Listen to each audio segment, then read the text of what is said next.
3 minutes. 3 minutes. C'est trop. 3 minutes. C'est pas assez. Avant quoi? La vie, les mômes, les factures, le patron, les bouchons, les couches, le métro, le chat, le chien, la fac. Juste avant, le monde. Le monde.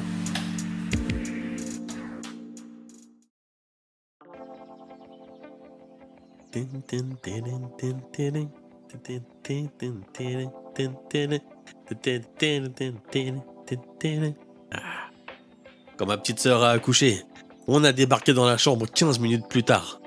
Hein? Ah pardon, on me dit dans l'oreillette 10 minutes plus tard. Je revois sa tête comme si c'était hier. Enfin, sa tête. Est-ce que vraiment on peut appeler tête ce mélange de sueur, de fatigue, de lassitude, de bonheur, de fierté, de cheveux collés sur le front? Comment un visage humain peut afficher autant de sentiments contradictoires en même temps? Apparemment, la recette consiste à être enceinte environ 9 mois et à ne plus l'être dans une fourchette de temps allant de 1 heure pour celle que l'humanité féminine va détester à 3 jours pour celle avec qui tout le monde va compatir. Une recette simple, mais visiblement douloureuse. Alors je vais rester avec les 2 expressions faciales que je maîtrise à la perfection. L'air bête et l'air content. Un imbécile heureux, c'est ça. Qu'est-ce que je disais? Ah oui, quand ma sœur a accouché, on a débarqué 10 minutes plus tard. Et oui, débarquer est le terme approprié. On s'est pas juste pointé à la clinique, non. On est arrivé comme des vikings sur les côtes anglaises, comme Obélix sur un bateau pirate. On a accosté à 5 voitures en même temps devant la maternité. On a pris l'ascenseur, on a enfoncé la porte de la chambre, et 16 secondes plus tard, ma mère prenait la pause pour la première photo officielle. Au même moment, mon père sabrait le champagne et mon autre sœur appelait pour dire qu'elle arrivait mais que... Quelle idée d'accoucher au bout du monde! Parisienne!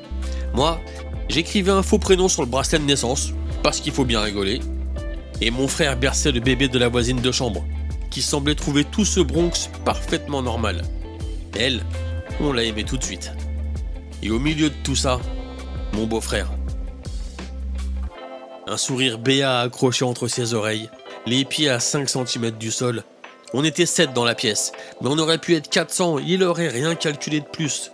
C'était jour de fête, et il allait faire la fête. Bon, il bosse à la SNCF, il s'entraîne tous les jours. Mais cet après-midi-là, il aurait pas su décapsuler une bière. Et ma sœur? Ah, ma sœur, ça allait. La dernière image que j'ai d'elle ce jour-là, c'est quand elle s'est affalée contre son oreiller. Elle nous a regardé l'air de dire « C'est bon, tout est sous contrôle ». Et elle s'est endormie.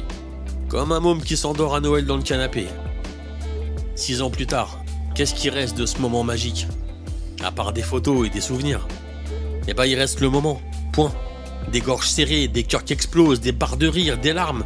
Parce que la vie c'est que ça. Une succession de moments qui sont là, et puis qui sont plus là. Et qui demandent qu'une seule chose, être vécu, savouré et partagé. Je suis pas coach de vie, mais si je peux me permettre un conseil, entourez-vous de gens qui veulent de vous dans les moments qui comptent. Tous les moments. Évitez ceux qui partagent les citrons mais gardent les oranges.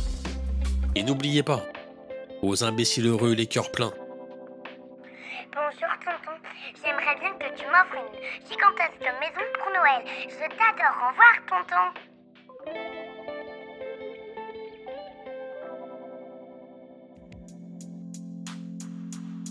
Et vous, c'est quoi votre moment fétiche? Il est plutôt citron ou plutôt orange? Partagez-le avec nous, qu'on ait l'impression d'avoir été là. C'était l'épisode 8 de 3 minutes avant le monde. Bonne semaine, à lundi prochain et d'ici là, vivez, savourez, partagez.